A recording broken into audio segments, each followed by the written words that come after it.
I'm Libby Lehman, your host again for Name That Stitch.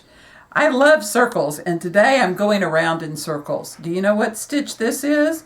It's in a section of stitches that quilters don't use very often. This is in the buttonhole stitches, but this is the eyelet stitch, and it makes a circle.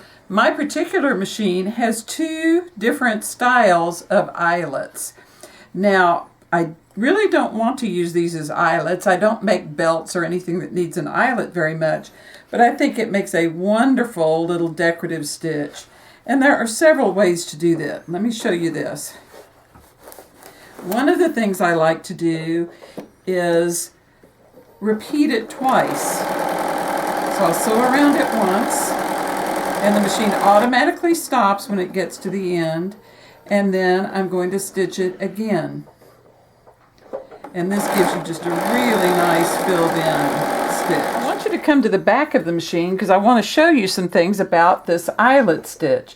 The way this stitch works is it begins by making a circle of straight stitches, and then it goes back and fills it in.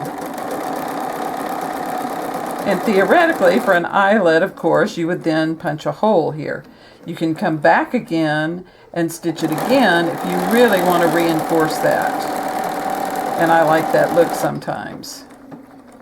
I also like the simpler eyelet, which is just a circle with straight stitches. There it is once, which is fine. Or for emphasis, you could go back over it again. Now, those are the basic stitches, but I love to play with these. For example, on the stitch I did here, this eyelet is set up at a width of 9 and a length of 8.6. But what would happen if I leave the width at 9 and I bring the length down to, let's say 11? Then I will get a beautiful little oval eyelet.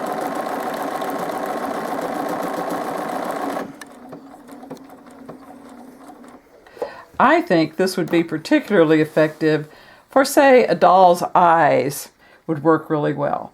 Now, if you'll come to the board, I'll show you some fun things I have done with the eyelet. The eyelet stitch is such a fun little stitch. It just makes me smile. So I like to use it for happy projects. You can see here, this is the single eyelet in the default setting. This is the single straight stitch eyelet. Here's where I've gone around it twice. And here's where I've extended it out and also gone around it twice.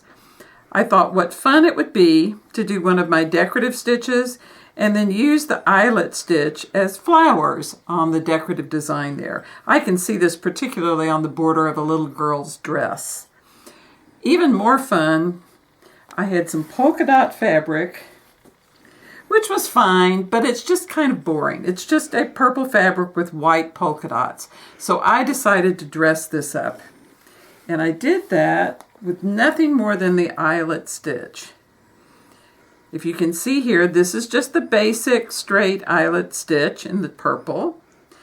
This right here, the little purple, is the eyelet stitch, but instead of a width of 9, I changed it to a width of 6, and that fit around that circle perfectly. The same thing here, I reduced the width and came down. This is the default setting of that, so you can see the difference there. I can see this as decoration on your fabric before you quilt. You might also choose to use this as a quilting design. I think there's so much you can do with an eyelet. I hope you'll experiment. Thanks, and I'll see you next time on Name That Stitch.